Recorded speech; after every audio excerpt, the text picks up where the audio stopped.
আসসালামু আলাইকুম। এই গল্পটায় যেসব কাহিনী তুলে ধরা হলো, যা আমাদের কারো না কারোর সাথে অনেক সময় হয়ে থাকে, সেই সব কাহিনী এই গল্পে তুলে ধরা হলো। আর হ্যাঁ, এই গল্পে একটা পরীর কাহিনীও থাকবে। অনেক ভয়ঙ্কর একটি গল্প। গল্পটি মনোযোগ সহ শুনবেন।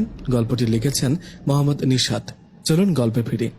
এক মৃত মানুষের সাথে রোজ রাতে কথা বলি আমি। গত 3 দিন আগ থেকে আমার সাথে কি সব উল্টাপাল্টা ঘটনা ঘটে যাচ্ছে। আমি কি এসব স্বপ্নে দেখেছি নাকি বাস্তব জানি না। সাদা কাফনে মোড়ানো একটা লাশ রোজ রাতে আমার পাশে এসে শুয়ে থাকে। প্রথম দিন লাশটাকে দেখে প্রচন্ডভাবে চিৎকার করেছিলাম, কিন্তু দুঃখের বিষয় কি জানেন, আমি চিৎকার করছি ঠিকই, কিন্তু আমার আওয়াজ কেউ শুনতে পাচ্ছে না। আমার বাড়িতে মা, বাবা ও ছোট বোন আছে। তারা আমার পাশের রুমেই ঘুমায়, কিন্তু এত জোরে চিৎকার দেওয়ার পরেও তারা কিছুই শুনতে পান না। শুধু কি তাই, আমি যে বিছানা থেকে উঠে দৌড় দিব সেটাও পারি না। আমার পা যেন অবশ হয়ে গেছে। এদিকে আমার এমন অবস্থা দেখে পাশে থাকা লাশটা হা হা করে হেসে ওঠে আর আমাকে বলে, পারবি না, কোথাও যেতে পারবি না, তুই মরবি, তোকে আমি নিয়ে যাব, শুধু সময়ের অপেক্ষা। এভাবে সে মৃত লাশটা আজ 3 রাত থেকে আমার সাথে কথা বলে। প্রথম প্রথম ভাবতাম এটা মনে হয় আমার মনের ভুল, এই কথাটা কাউকে বললে বিশ্বাস করবে না, পাগল বলবে। কিন্তু এভাবে 3 রাত একই ঘটনা ঘটার পরে বিষয়টা মা বাবাকে বললাম। আমার মুখে কথাটা শুনে মা বাবা হেসে উড়িয়ে দিলেন। মা বাবা আমার কথা বিশ্বাস না করায় চিন্তা করলাম বন্ধুদের সাথে বিষয়টা শেয়ার করি, দেখি ওরা কোনো উপায় পায় কিনা। এই ভেবে আমার 2টা বেস্ট বন্ধু জিসান ও সবুজের সাথে দেখা করলাম।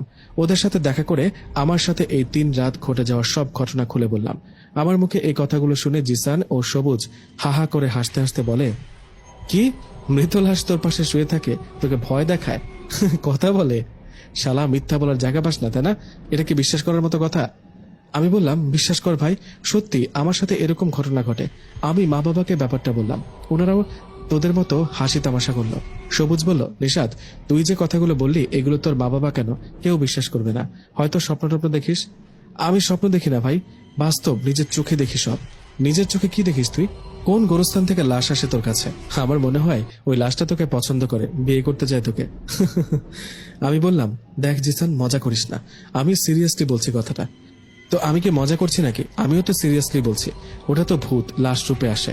ভূতটা তোকে পছন্দ করে বিয়ে করবে। দ্রুত বিয়েটা কর, আমরা বিয়েটা খাই। নাকি শারীরিক সমস্যা, বিয়ে করতে ভয় পাস? কি বললি তবে রে? এ বলে জিসানের কথায় রেগে ওর গলাটা চেপে ধরলাম। ওদিকে জিসানও আমার গলা চেপে ধরল। শুরু হলো দুজনের মধ্যে মারামারি। আমাদের মারামারি দেখে সবুজ দুইজনকে ছাড়িয়ে বলে উঠল, এই কি করছিস? কি মজা করতে করতে মারামারি পর্যন্ত চলে গেলি? তোরা দুজন কি কোনোদিন ভালো হবি না?